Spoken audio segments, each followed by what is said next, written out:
At 31, I finally reached a turning point with my misunderstanding husband. We had been married for 3 years, having initially met as colleagues before tying the knot. When we got married, I left my job, which was a common practice in our countryside community.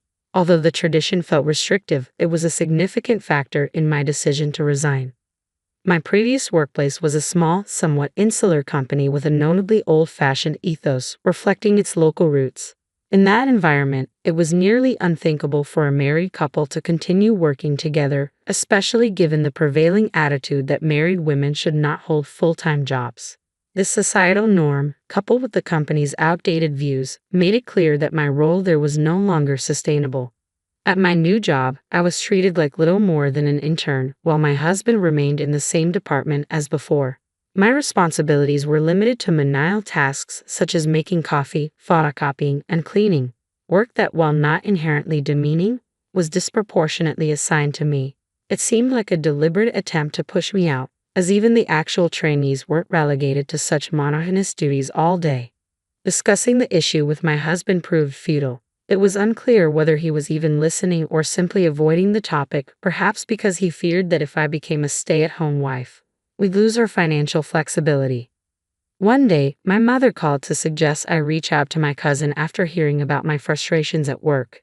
She had discussed my situation with various relatives and acquaintances, and as a result, my cousin connected me with a job opportunity. A company where one of his classmates worked was hiring, and they believed my experience would be valuable, so he encouraged me to interview.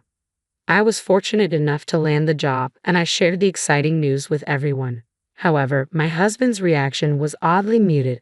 Though I found this strange, his lack of objection led me to go ahead and resign. My resignation was promptly accepted. They had clearly been expecting it. My colleagues, who had been gossiping about me, bid me farewell with insincere cheerfulness. "We'll miss you. Let's go out for drinks sometime. Feel free to reach out anytime." I couldn't help but wonder which of them truly meant it.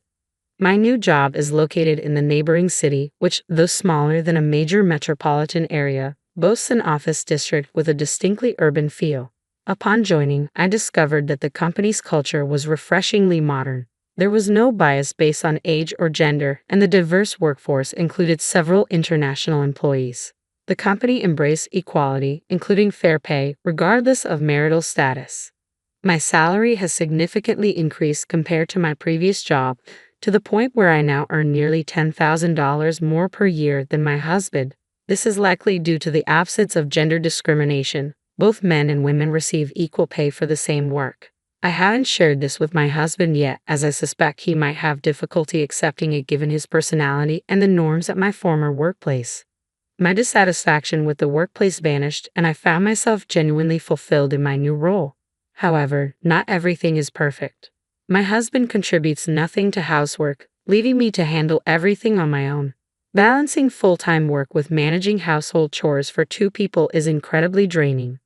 I leave for work earlier than he does and come home quite late, yet he never takes on any household responsibilities.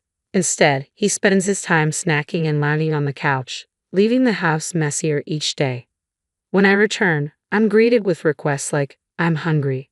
Hurry up and make dinner," or similar demands for food, a bath, or coffee. Just hearing these requests is exhausting. Although I chose to work, and I suppose this situation is partly my responsibility, I now realize I might have been influenced by outdated notions and expectations at the time. Since we got married, my husband has repeatedly insisted on his own correctness while highlighting my shortcomings. He would say things like, "Work is tough because you lack the ability. If you want to manage both work and home, you need to try harder. If housework isn't going well, it's because you're inefficient.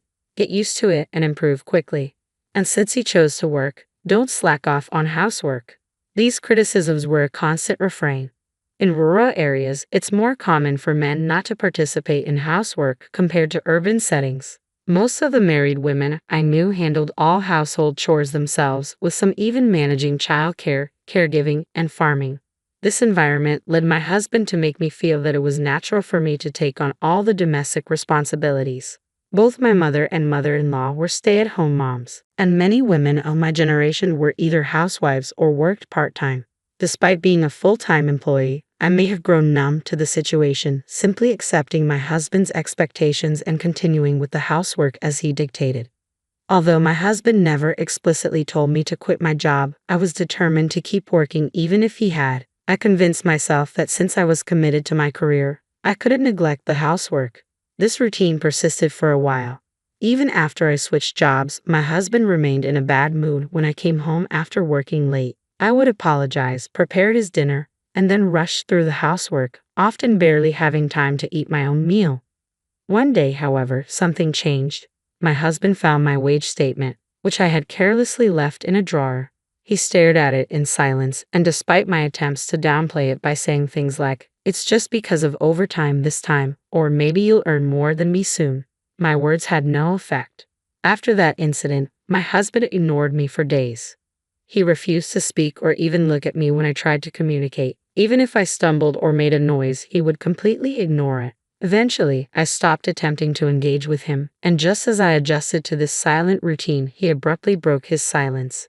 One evening, as I entered the living room after coming home, he shouted, "I'm home. What time do you think it is?"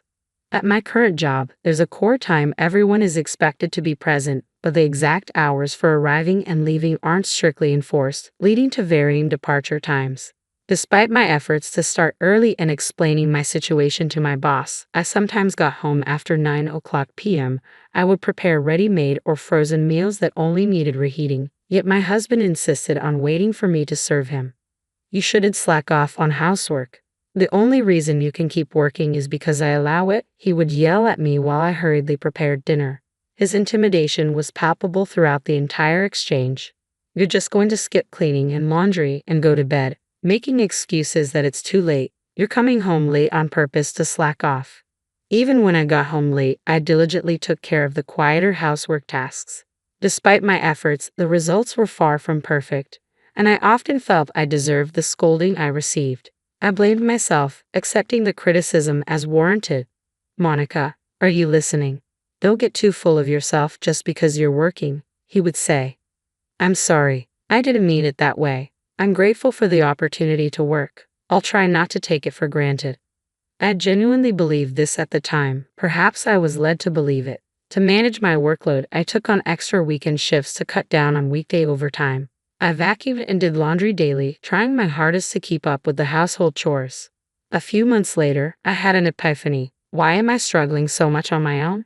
The realization came after seeing a colleague's lunchbox. Her husband was responsible for cooking at their house and even prepared her lunch. I was taken aback, but my other colleagues seemed unfazed. They expressed envy but also remarked how normal it was to share household responsibilities when both partners worked. I couldn't bring myself to share my situation, as none of them appeared to be handling all the housework alone. When I casually asked relatives and friends about their household arrangements, I was astonished to find that none of their husbands did as little as mine. This realization led me to stop handling his share of the housework. I no longer cleaned his room or did his laundry, and I only prepared and heated food for myself. His yelling didn't bother me. I felt a healthy adult should be able to take care of themselves.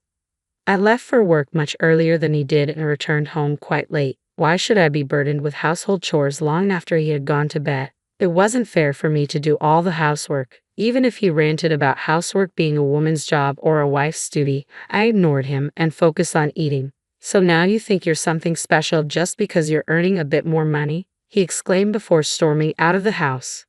As I watched him leave, my heart felt cold. His focus on money and the insults he hurled at me made me realize that all my care and effort had been in vain. I couldn't endure it any longer. The next day, he stopped coming home. I assumed he would reach out if there was an issue, so I left the situation alone, only to find out he had moved back in with his parents. Whenever he returned to collect his things, we would have brief and tense discussions. Each time, he resorted to abuse and even shoved me a few times. It was supposed to be a final chance for us, but it felt futile. I was willing to consider rebuilding our relationship if he showed any willingness to compromise, but his actions made it clear that was impossible. Having made my decision, I began the process of filing for divorce. First, I casually brought it up with my mother during one of our regular conversations. She was very supportive, telling me that I had been patient enough and that the decision was long overdue. Next, I reached out to my mother-in-law on a weekend when my husband wasn't around. Although we didn't see each other often, she had always been kind and caring. She was initially surprised by my decision to consider divorce but assured me she would support me. After these discussions, I visited a lawyer to start the formal process. I presented evidence of my husband's behavior, including a timeline of events, my personal diary, photos of bruises from when he had shoved me, and recordings of his verbal abuse. The lawyer noted that while it was a borderline case for domestic violence liability, the evidence was substantial and worth pursuing. I decided to forgo dividing our assets in exchange for not asking for alimony. I rented a room near my workplace and began packing my things. On moving day, I confronted my husband to settle our affairs. He had been buying meals from the supermarket and coming home daily as he didn't want to inconvenience his parents. When I told him we needed to talk, he gave me the usual silent treatment. I wasn't deterred and said what I needed to. "We're getting a divorce. I'm moving out now. Please contact my lawyer." I left my lawyer's business card on the table, but he didn't even glance at it. He seemed to believe that by ignoring me, I would eventually beg for forgiveness. I left the house for good. Strangely, my husband continued to contact me afterward with messages unrelated to the divorce, such as asking to have a meal together or suggesting we go for a drive while shopping. When I ignored his messages, he sent even more desperate emails, accusing me of being stubborn and insisting he would forgive me if I came back and apologized.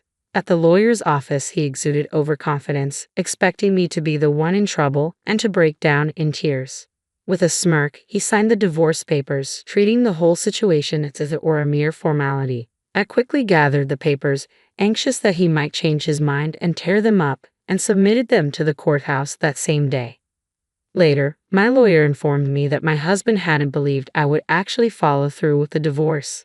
Once he realized I was serious, he started demanding alimony and a division of assets, but communication ceased shortly afterward. I suspect my mother-in-law might have intervened and scolded him to stop. Even after the divorce, I continued receiving bizarre emails from my ex-husband, which I chose to ignore. However, I unexpectedly ran into him one day while dining at a shopping center with friends from school. He was there with his colleagues who were former colleagues of mine, so I knew them all. The encounter was awkward for everyone. They managed to steer him away from our table. My friends, who had only met my ex-husband once at our wedding, found his presence unsettling. "That's my recently separated ex-husband. He's been following me around, and it's causing me distress," I explained to them. When I mentioned this to my friends, they approached his table and, as they walked by, they said, "He's a stalker." "That's terrible. So creepy." My ex-husband, who was already uncomfortable around women, quickly retreated from the scene. After that encounter, the delusional emails from him ceased, and I've been enjoying my peaceful life on my own.